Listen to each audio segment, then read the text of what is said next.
BBC Afaan Oromooti. Nu waliin tura.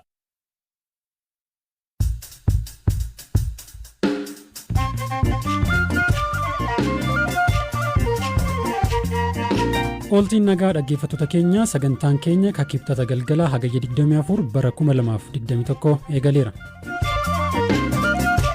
Walitti bu'iinsa Wallagga Bahaa aanaa Kiiramuutti uumameen namoonni ajjeefamu. Dubartootaa fi ijoollee gara biyya isaaniitti erga galchanii Amaaraa Kililitti erga galchanii booddee deebi'anii dhufaniitti uummata Oromoo jiraataa ta'ee iddoo sana jiru wal wajjin jiraataa turan duukaa waraana walitti bananii. Gama kaaniin Shawaa Bahaa aanaa Fantaaleetti horsiisee bultoonni Karrayyuu qe'eef qabeenya isaanii irraa buqqa'u. Biyya tana Karrayyuu janii tokko asirratti argame badee haji'amtuu nutti dhufe malee amma jiruu ni jirti jennee iyyaa. Ogeessa suuraa qaroo dhabeessaa fi gabaasa dhimma qaala'insa gatii magaalaa Finfinnee oduuwwan gaggabaaboo addunyaan dabaallee wal duraa duubaan isin biraan geenya.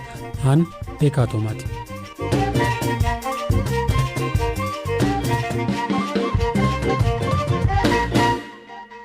Godina Wallagga Bahaa aanaa Kiiramuutti walitti bu'iinsa torban darbee qabeetti fufeen namoonni ajjeefamuu fi qe'eerraa buqqa'uu jiraattonni naannichaa ni dubbatu.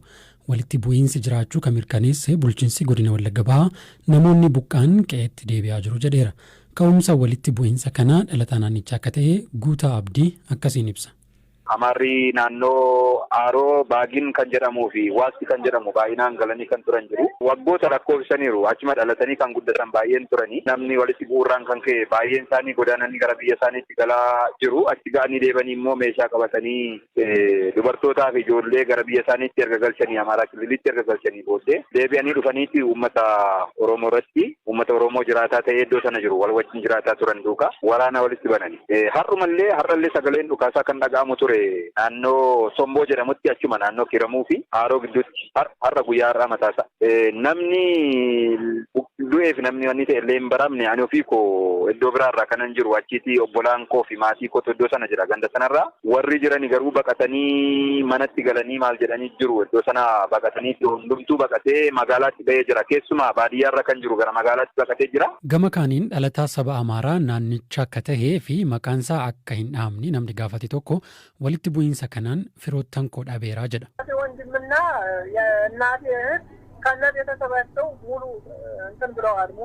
Obboleessi abbaa koo fi obboleettiin haadha koo maatii isaanii guutuu waliin du'aniiru. Maatiin koo garuu hafaniiru. Naannoo sana humni shororkeessaa abaa'oo shanee jira. Akkasumas humnootni addaas jiru ture. Isaanis aarsaa kaffalaa turan. Garuu meeshaa fi humnaan ijaa waliin ginneef shira garaagaraan akka bahan godhame. Humni addaa akka har'aa bahee boorumtaasaa warri shanee weeraruu jalqaban. Namooti nagaa gajaraadhaan du'an jiru. Qabeenyis barbadaa'eera. Hanga yoona reeffi namoota 150 ta'uu awwaalameera. Dhalataan Amaaraa naannoo hidhatee jirutti namni baay'ee lubbuu oolfachuu danda'eera. Iddoo hidhannoon muraasa turetti garuu warri shaneetti marsan. Nuti immoo akka carraa lafa hawaasni hidhatee jiru otuu waraanaa jiruu baqannee baane.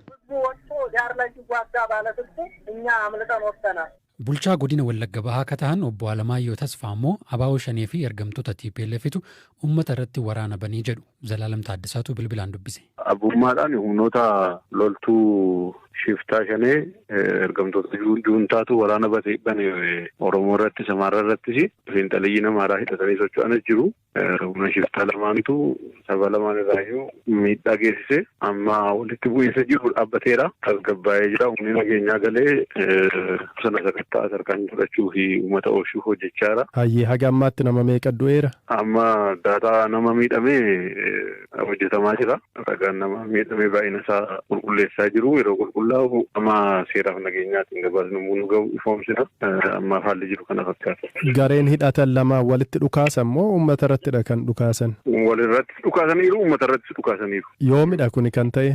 Torbeema kana keessa guyyaa 5 fuuldura jechuudha. Haalli amma naannicha jiru? Tasgabbaa'eera. Amma tasgabbaa'eera. Uummata mariisisaa jiru, miidhaa ga'ee sadda baasaa jiru, nama qe'eerraa buqqee deebisanii qubachiisuuf ogeessi hooggansi godinaa caasaan nageenyaa tumsa gochaa jira. Baay'eetu buqqa'e? Namni buqqa'ee jira iddoo achuma aanaa sana keessatti buqqa'e, aanaa ollaattis buqqa'eera. Innis ragaan sadda baara. Gam tokkoon immoo hidhattoonni naannoo Amaaraa irraatii achi as ce'anii uummata qonnaan bulaa Oromoo irratti dhukaasaniiti ajjeesaa jiru kan jedhu odeeffannoon tokko ni jira. Waan akkasii quba qabdu. Ololli adda addaa nama kan ragaadhaan hin deeggaramne miidiyaa hawaasaa irratti karaa adda addaatiin hawaasni akka walitti bu'uu fi gaggeeffamu jira. Naannoo biraatti garuu kan humni nama adda biraatti dhufee jira kan jedhu ammoo naatti ragaan nu ga'een jiru adeemsaan immoo kan qulqulleessu.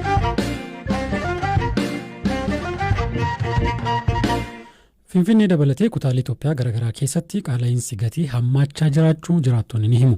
Jiraattuun magaalaa Finfinnee dhiibbaa isheerra gahuu malu sodaachuun maqaaf sagalee ishee akka hin fayyadamin nu gaafatte baasii fi galiin ishee wal madaaluu dhabuun rakkachuu himti. Mootummaan qaala'insi gatii mul'atu sababa diinagdee hin qabu shira siyaasaatii jedha. Firaa'ol Balaay dabaltee isinitti himti.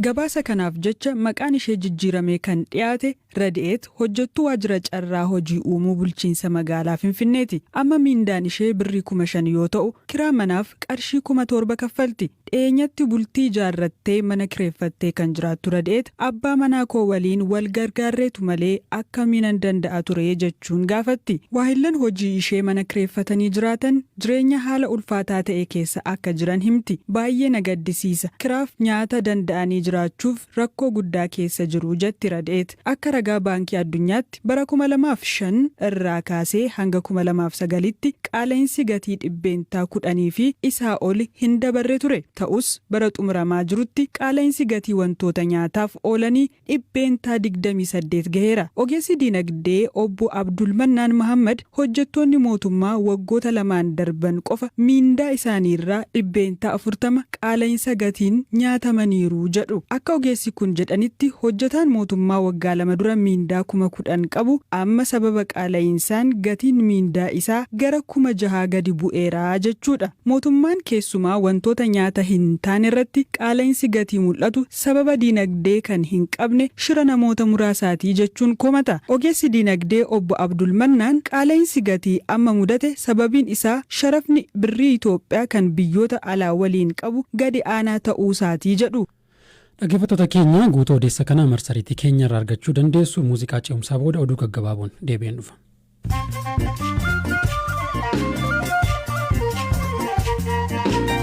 Paaralimpiikiin Tookiyoo kan atileetonni qaama miidhamtoonni irratti hirmaatan har'a Jaappaan Tookiyootti eegaleera.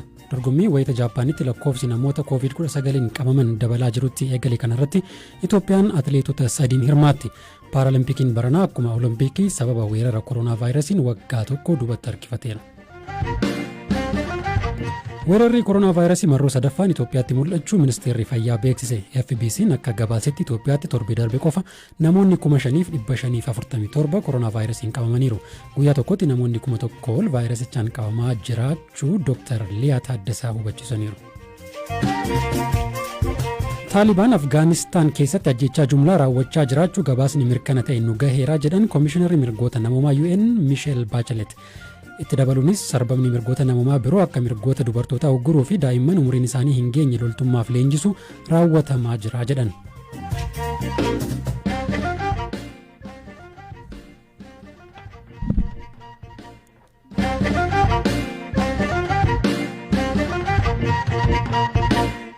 Gabaasa taanutti wayita ceenu walitti bu'iinsa godina Shawaa Bahaa aanaa Fantaallee gandoota naannoo Amaaraatiin waldaangeessan keessatti guyyoota darban uumameen miidhaan qaqqabuu fi qe'eef qabeenya isaanii irraa buqqa'aa jiraachuu horsiisee bultoonni Karrayyuu himan.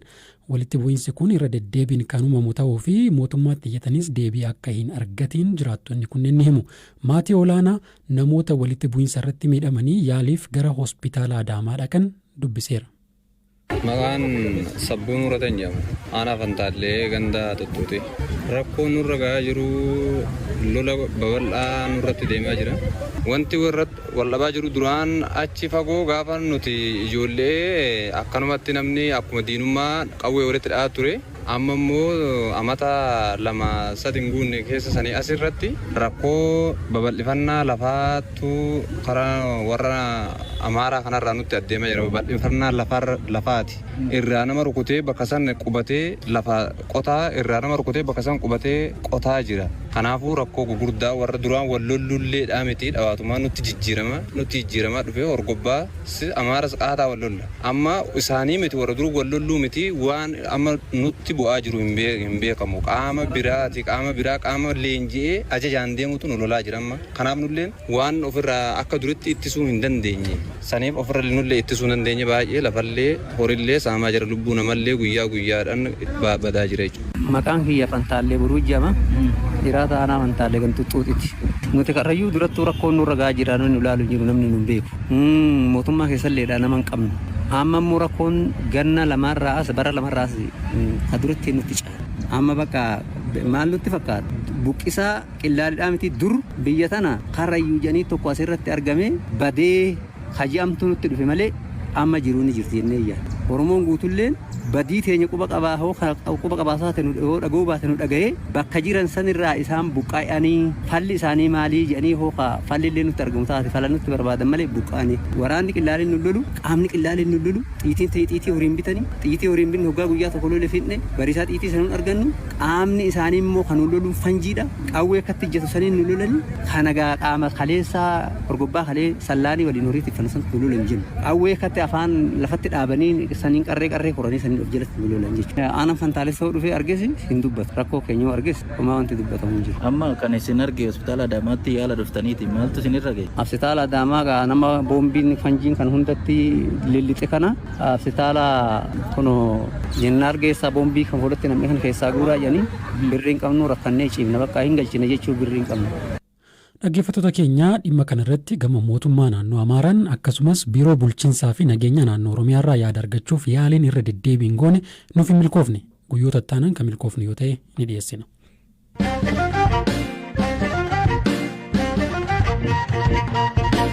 Xumura irratti ogeessa suuraa qaroo dhabeessa ta'een wal isin agarsiifnu. Abduu Sayyid battala suuraan bishaan itti kaafamuu danda'u ijaan argee osoo hin taane gurraan dhagayeet murteessa. Ijoollummaa isaatti qaroo jasaa dhabuu malee sababa maaliin akka dhabe sirriitti kan hin beekne ogeessi kun ijji kan ittiin argan malee kan ittiin yaadan miti jedha. Akkamiin suuraa akka kaasu mudannoo isaa fi mul'ata isaa gara fuulduraa BBCtti himeera. ትልቁ የምጠቀምበት መሳሪያ ያው ጆሮ ነው። ሜሻን ጉዳን itti fayyadamu gurradha. Namni kaasu na fuuldura dhaabata. Yeroos sagaleen isaa eessaa dhufaa ka jedhu nan caqasa. Dabalataan nuun akka ijaatti kan nu tajaajilu harka keenya. Namni sun dheerinni isaa hagami nama akkamiiti ka jedhu qaqqabadheen ilaala. Wantiin kaasu waan biraa yoo ta'e fakkeenyaaf gamoo yoo ta'e gamochi darbii meeqa akka qabu dheerinni isaa bal'inni isaa hagam ta'uu akka danda'u addan baafadha. Nama yoo ta'e garuu qaqqabadheen ergan ilaalee booda itti haasa'an maqaa isaafaa gaafachaa sagalee isaatti fayyadameen kaasa. ቴንሽን ወደ እኔ እንዲሆን ድምጹን በደንብ እንዲሰማኝ እንደዛ ነው የምጠቀመው። አንድ ጊዜ እንዲ ኖርማል ሲሪየስ wayita tokko waltajjii sirnaawaa tokko hojjechuuf jennee warri waltajjicharra turan qaroo dhabeessa ta'uu koo hin beekan turan. Seeneen teessoo fuuldura jirurra taa'e bitaaf mirga sagalee guddistuu caqasee namichi eessa akka jiru tilmaamuuf yaalus na rakkise. Nama na bira jiru tokkoon sagalee guddistuu yeroo yartuuf akkanaaf balleessu gaafadheen sagalee guddistuu malee namicha ergan caqasee booda namichi eessa akka ta'e adda baafadheen suuraa kaase. ከማይክ ውጭ ሲያወራ የት ጋር እንዳለ አገኘሁት ድምፁም ማለት ነው። ልክ ያንን ፎቶ በቃ በፍጹም እጅግ በጣም ከምልህ በላይ አላመነኝም። መነጽሬን ሁላ አስወለቀኝ ምናምን suuricha wayitan kennuuf namichi na amanuu hin dandeenye kishaafee kiyyanarraa baasee ilaalee baay'ee dinqisiifate. ከሌሎች ጓደኞቼ ጋር ሆነን የራሳችን ልቀት ማዕከል ኖሮ ሰው hiriyoota koo biroo waliin taanee wiirtuu ekseleensii mataa keenyaa qabaannee namni dhufee bakka itti shaakalu koronaa vaayirasiin kunis badee meeshaalee sargannee agarsiisawwan suuraa qopheessee namni dhufee akka daawwatuu fi baratu abjuun qaba. meeshaa osoo argattee viidiyoos wanti akka hin hojjenne si dhorku maaltu jira? አካል ጉዳተኛ ከአንድ ፋብሪካ ወይም ደግሞ ከአንድ እንትን የተመረተ አይደለም። qaama miidhamaan warshaa tokko keessatti kan oomishame miti. Hunduu amala ofii isaa qaba. Dandeettii ofii isaa qaba. Akkuma nama arguu danda'u kamuu qaroo dhabeessis kennaa isaaf kenname baasee itti fayyadamuu danda'a ilaalchi jedhu akka gabbatuun fedha. Kun immoo ofirraa jalqabuu qaba. Ijji kan ittiin argan malee kan ittiin yaadan akka hin taane beeksisuu waan hin barbaaduufi kanan sochii kana keessa gale. አይን የሚባለው ነገር ማያ እንጂ ማሰቢያ እንዳልሆነ በእጅጉ ማሳወቅ ስለምፈልግ ነው እኔ እዚህ እንቅስቃሴ ውስጥ የገባሁት። Dhaggeeffattoota keenya sagantaan har'aaf qixeeffannee kanuma bor sagantaawwan biraan walitti deebina odeeffannoowwan dabalataaf marsariitii keenyaa fi fuula feesbuukii keenya daawwachuu dandeessu. Horaa bulaa.